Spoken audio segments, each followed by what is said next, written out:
So you can correct me if I'm wrong, but one of the biggest complaints I get from women about men is the fact that men don't like opening up. Men don't like communicating and discussing issues and being transparent about what's going on and how they feel about things. And the unfortunate reality is that what makes the situation worse is that there are times where a woman can say or do things that really get to a man, but because he doesn't express to her the issue, she doesn't have a full understanding of what the problem is. Now, some men would argue that they've said something and the woman just dismiss how they feel. But we're not going to talk about that part.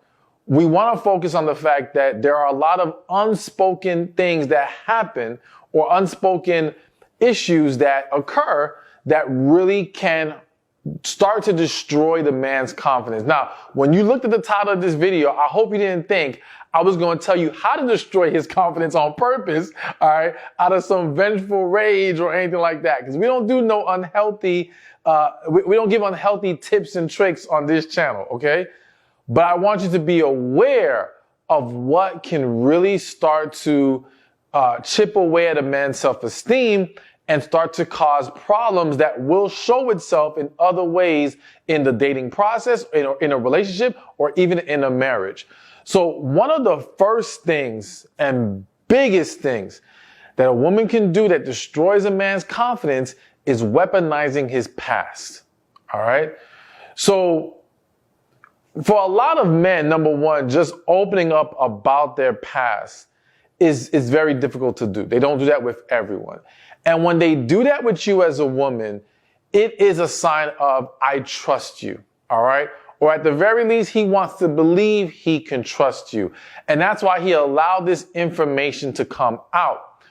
So when a situation then happens later on in the dating or relationship, whatever, where you now use that to hurt him in that moment, not only one, does it make him feel betrayed, because here it was, I was open to a woman, I was vulnerable with her, and now she's used this to attack me and used it to also disrespect me. And you got to understand that for men, we need to be respected in our relationships. So to feel so disrespected by this woman, that alone is going to hurt his confidence. But again, just the fact that you use his past against you when he tried to, or when he wants to believe he could trust you in that way. All right. But I want you to understand it's not just about throwing things back in his face that he told you, which again, you have to really be careful not to do that. All right. And please understand there's a difference between simply discussing the past versus weaponizing the past, all right? If you're going to attack him with it, if you're going to insult him with it, if you're going to try to make him feel bad about it, that's attacking him.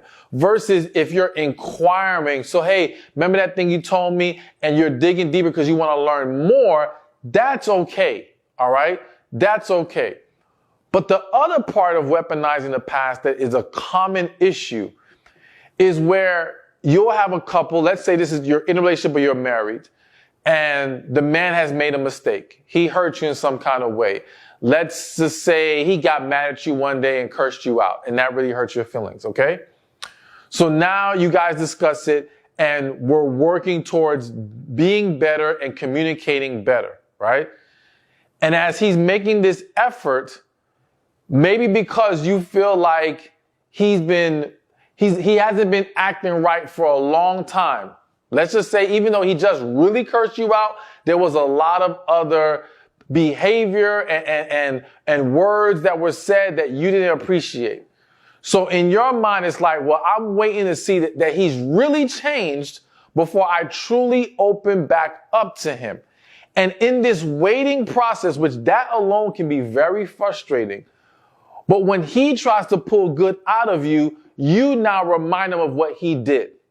So again, you are weaponizing the past, because rather than embracing the effort he's making right now, you want to use what he did before to excuse and validate why you're not willing or ready or able to open back up to him or to start pouring back into him what he needs from you. All right.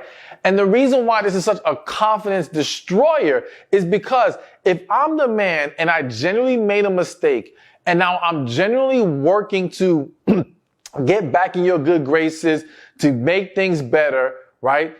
And you keep reminding me of what I did wrong rather than embracing what I'm now doing right, it makes me feel like, what's the point?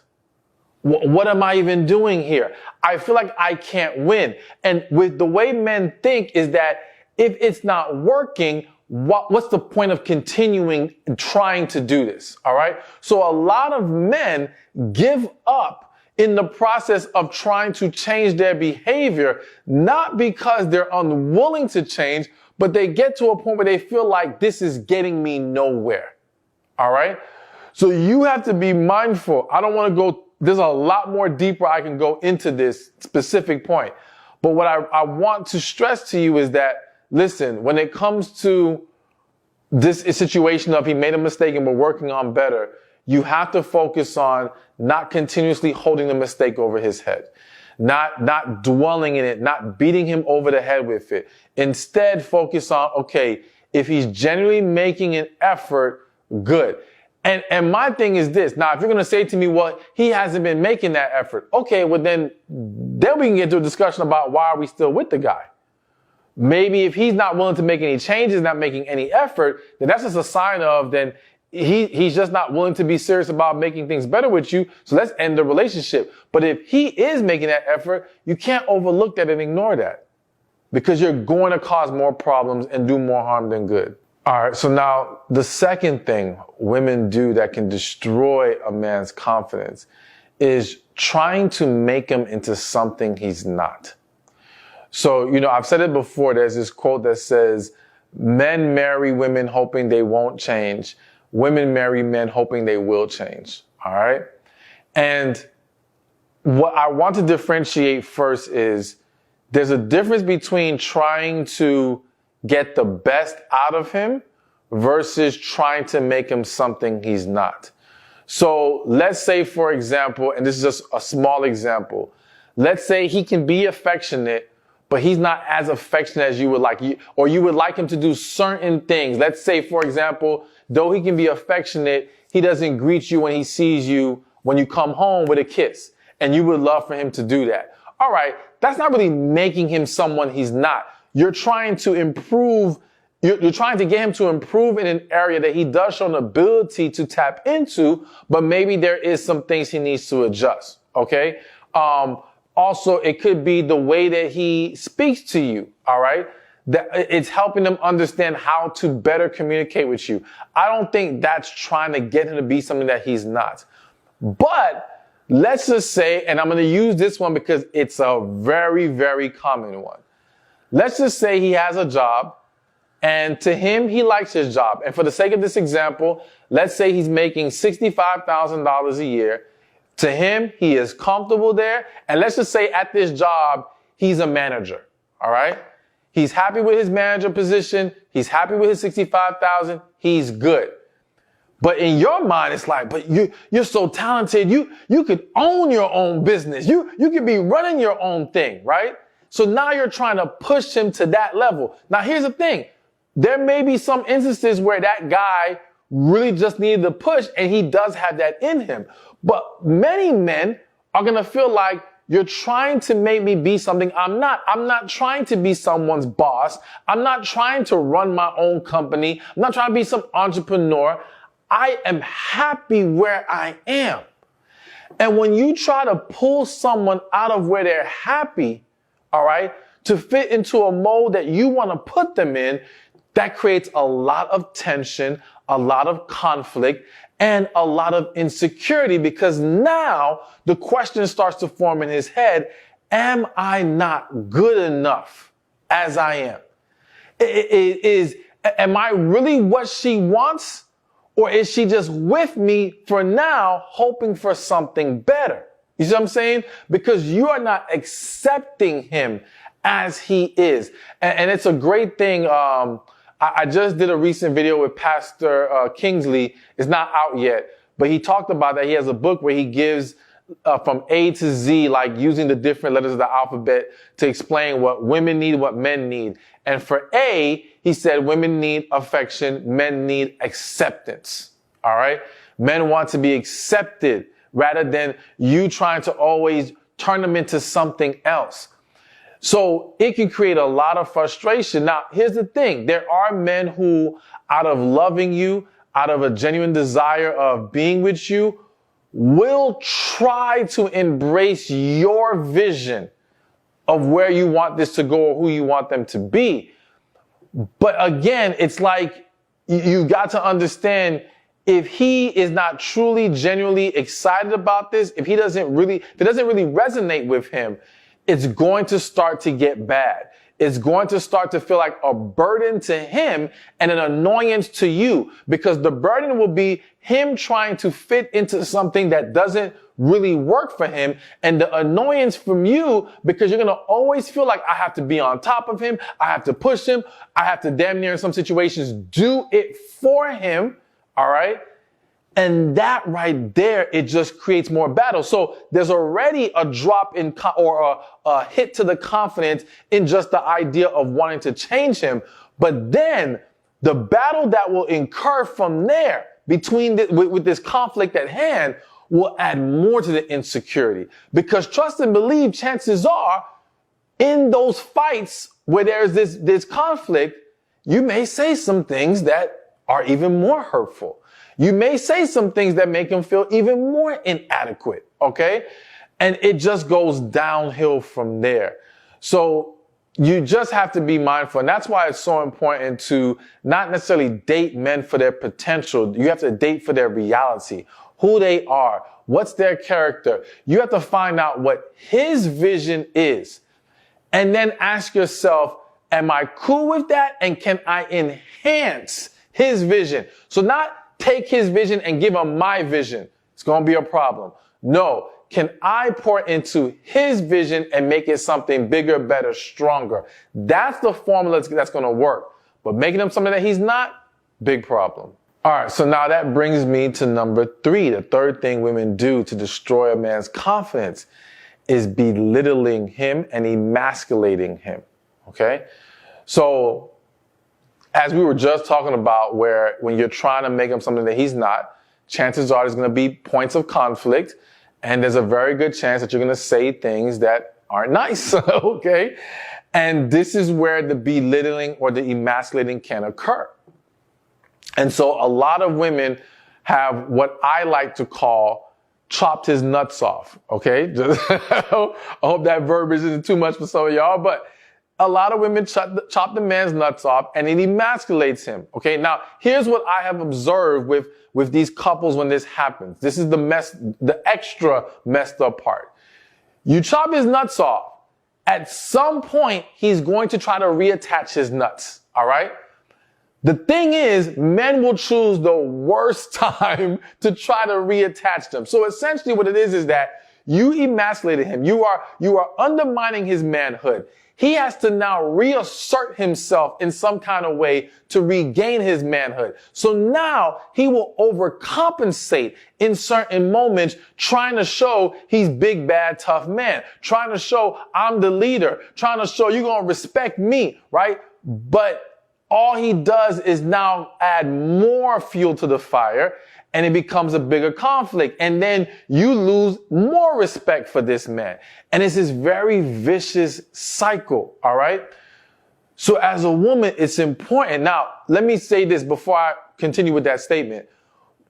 To be clear about belittling and emasculating, you know, the way you talk to him can be very belittling and emasculating. So I always say, you don't want to say things like you're acting like a B.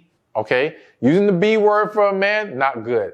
You ain't man enough. You need to man up. You acting like a little punk. Like anything that really calls into question his manhood, his masculinity, that's a problem. All right.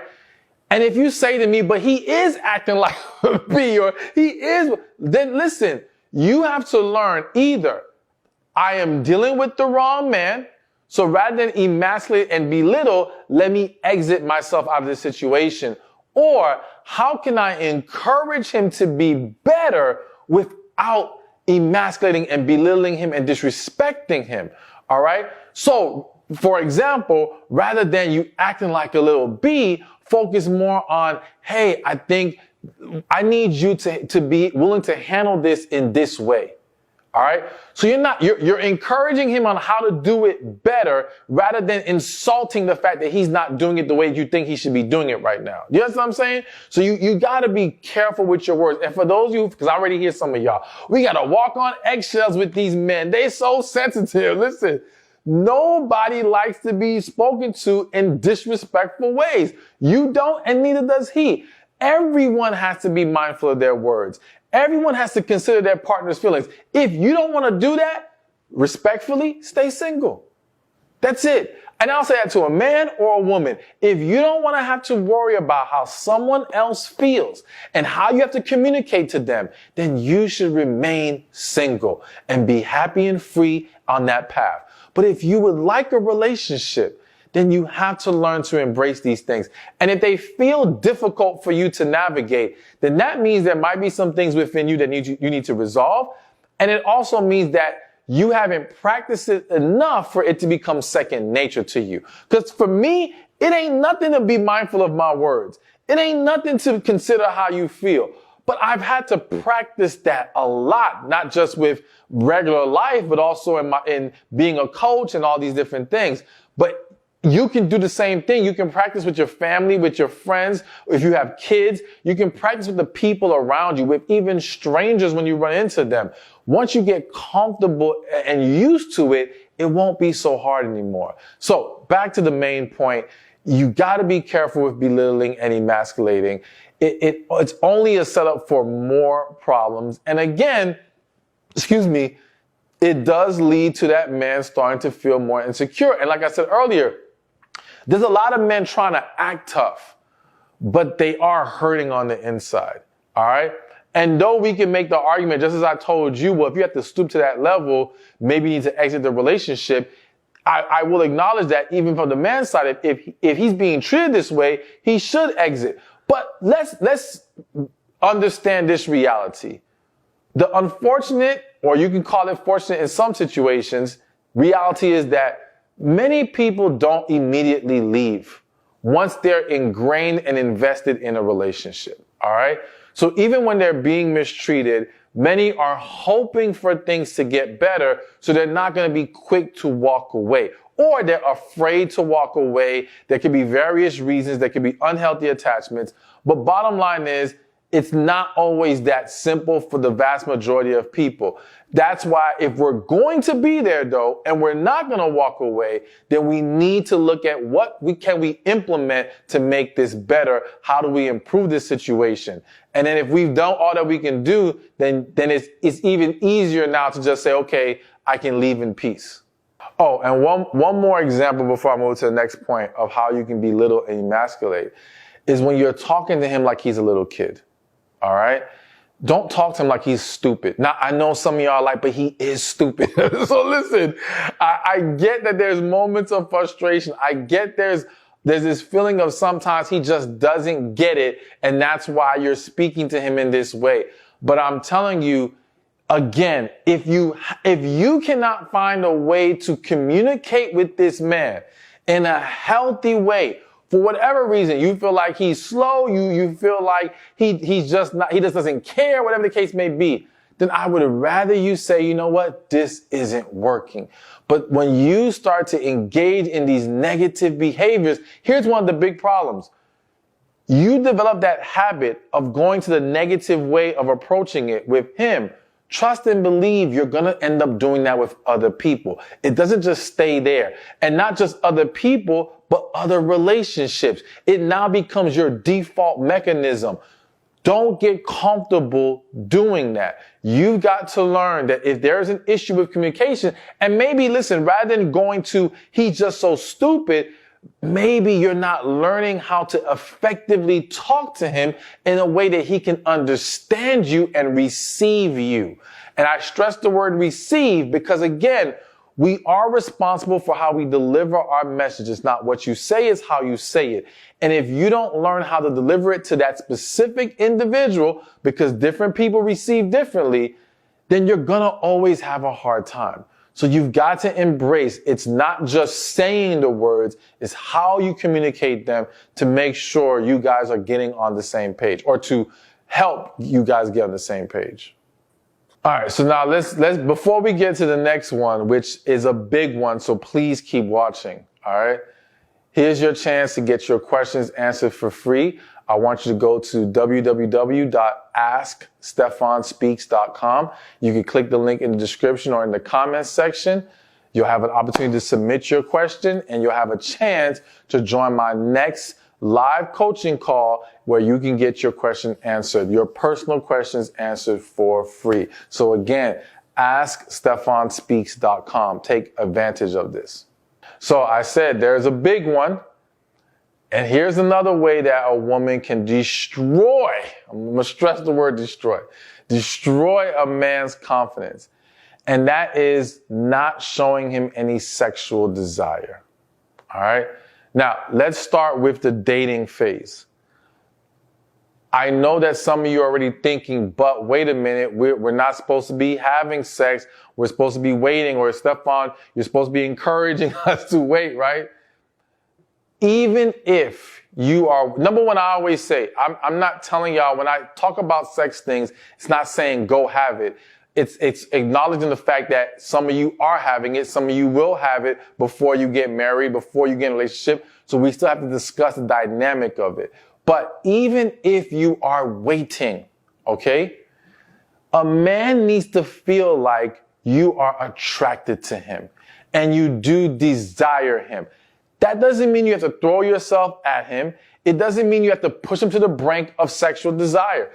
In a situation where you are waiting, simply letting him know how good he looks to you, simply letting him know that, you know, you do or want him sexually, but you're not prepared to go that route and you're not going to go that route right now. That's fine. Like, you can still communicate. You can still give him an energy of desire. You can still, if he's comfortable with it, be affectionate towards him. And I say comfortable with it because if you are waiting and he's respecting that wait, some men don't want too much touching because that's going to arouse him and it's going to make it very difficult for him to respect the boundaries. Whereas some men don't mind being super affectionate and still not taking it that far. That's a discussion you have to have with that specific individual. But the point is, he still wants to feel like you are sexually attracted to him, because what you have to understand as a woman is that plenty of men have gone on dates with women, have been patient sexually, have poured into this woman, only to find out she friend zoned him, only to find out she's not really interested, only to find out she had sex with some other dude. It reminds me of this episode of Family Guy. I don't know, some of y'all watch that show, but there's an episode where the dog, and don't worry about the details, just follow me here, but the dog in the show, which acts like a human being, he was dating a woman. He usually rushes to sex. He said, nah, I'm not going to do it this time. Or the baby on the show was convincing him, I'm sounding crazy right now, but the baby on the show was telling him, wait, you always rush into sex. So he waits, and then one day he passes by a car, and it's his homeboy having sex with the girl he was dating. And she says to him, I thought you weren't interested because you never made a move. Now, though this is a cartoon and this is all fun and jokes on TV, that stuff happens for real. That might sound wild to you and be like, no, that can't be happening. No, I promise you, stuff like that happens for real.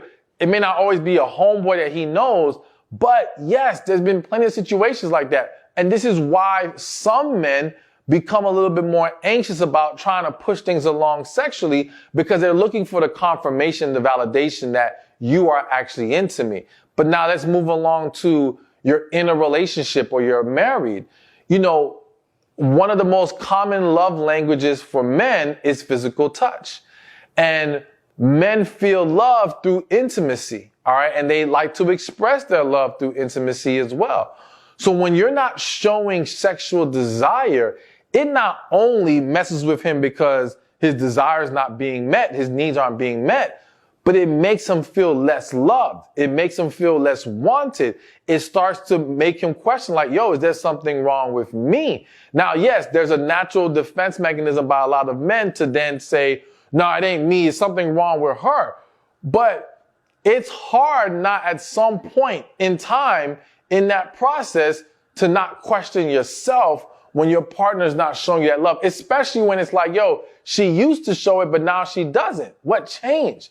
That's confusing. That's frustrating. It's hurtful. You know what I'm saying? And it can cause a lot of problems. So as a woman, again, I think it's always important that you make sure you let your man know that you are attracted to him, that you desire him sexually. That's why I think a big thing for those of you who are married, is initiating sex.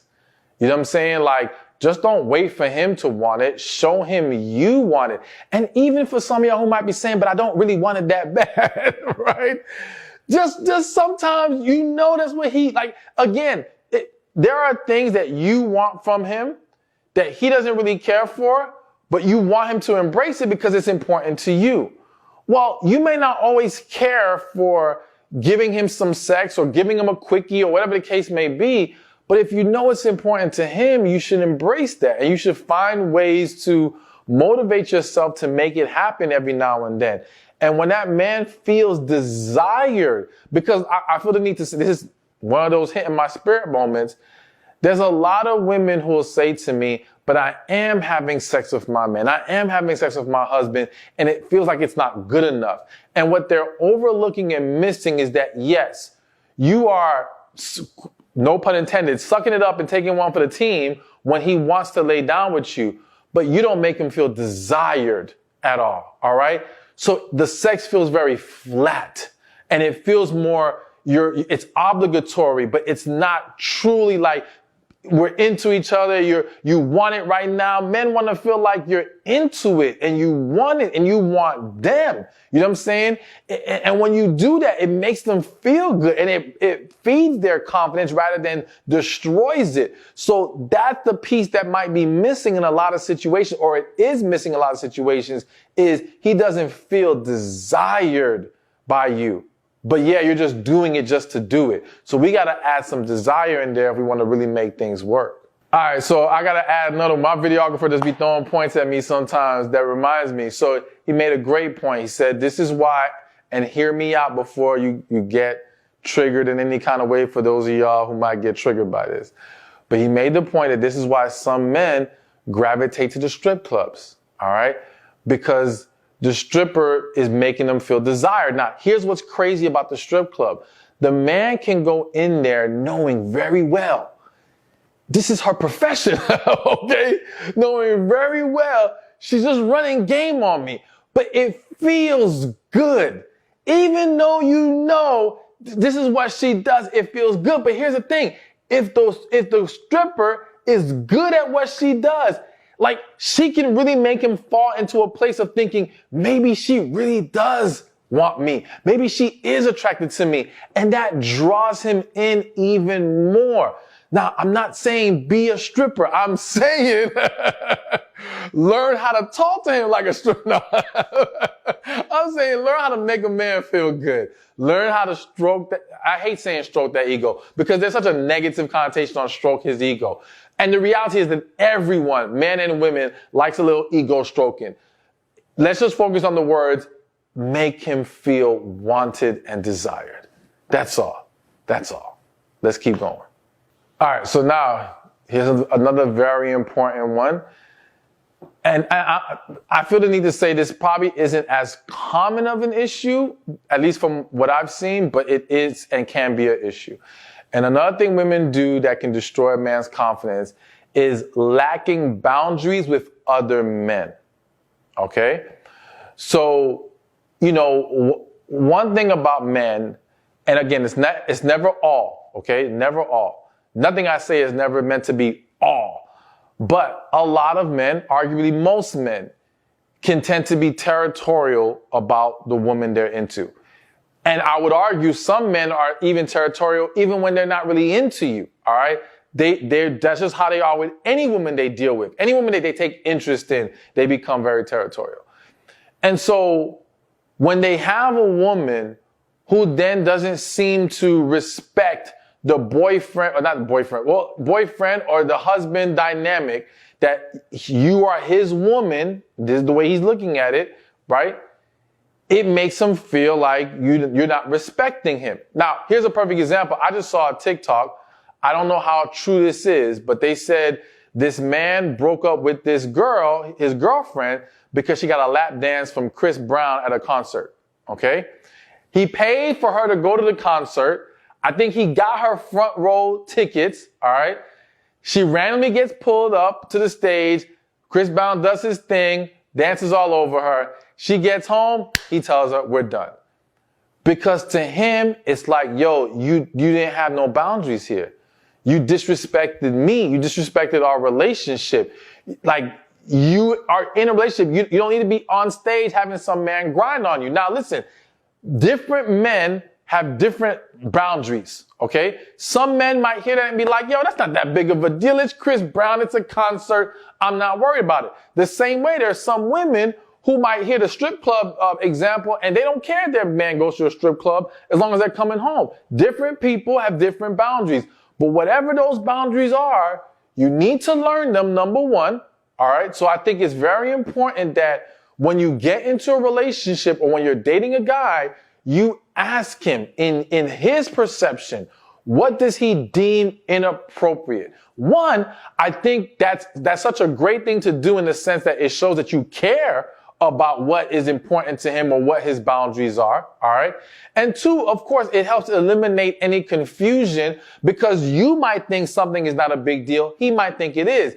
And if you guys can discuss this in advance, then we can, one, come to a conclusion of, are we in alignment with where we want to place our boundaries? Because it's very possible, if using the Chris Brown example, you have this discussion with your man.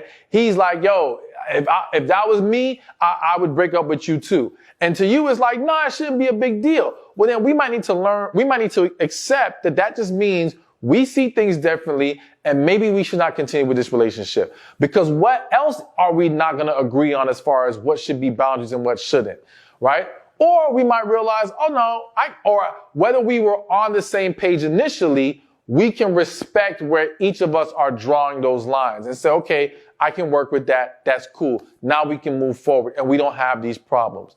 But it's not just having a lack of boundaries, but it's also constantly crossing those boundaries. Because again, to men, like the last thing men want to hear is some other man saying, yo, I saw your girl and this dude was all up in her face and she wasn't rejecting him. She wasn't, you know what I'm saying, establishing that boundary. And again, there's a difference between some dude harassing you versus you entertaining someone. All right. For some men, those boundaries aren't just about offline in person, but how you carry yourself online. All right. Some men have boundaries of, yo, you shouldn't be posting anything close to sexy online. That's crossing a boundary to them. And to them, that's disrespectful. And to some, though some may feel disrespected, they may still remain or try to hold on. But in holding on while you're crossing those lines, it's knocking down his self-esteem and confidence because he feels like you don't respect him. All right.